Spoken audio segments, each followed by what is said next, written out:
অবহেলা কইরা ছাইরা যা অনেক সুখেই আছেন মনে হয়। থাকবেনই তো, সুখে থাকার লাইগাই ছাইরা গেছেন। আপনারই তো সুখে থাকার কথা। আচ্ছা, বুঝতে পারলাম,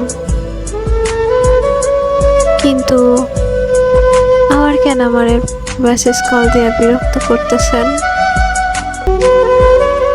আমি তো আপনারে কইয়াই দিছি আমি এখন অন্য কারো হয়ে গেছি। আমার নিয়ে কি ভাবেন আপনি? কি মনে করেন জানি না, কিন্তু আপনি আপনার মতো থাকেন, আমাকে ভালো থাকতে দেন। হয়তো বিধাতা চাই নাই যে আপনার লগে আমি সংসার করি, তাছাড়া আপনারও তো কোনো ইচ্ছা ছিল না যে আমি আপনার লগে সংসার করি।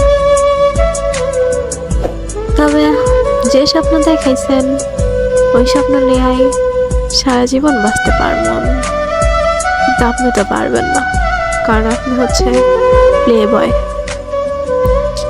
এতটাই প্লে বয় আছিলেন যে একটা মানুষকে এতটা নির্মমভাবে আঘাত করে কষ্ট দিয়া চলে গেছেন। কি ভাবছেন ভুলা যাবো? কোনোদিনও ভুলবো না, কারণ যে হারে না আমারে কাঁদাইছেন তার ডবল আপনারে কাঁদাবো। আমি কাঁদাইবো না, সরি, আল্লাহ কাঁদাবে।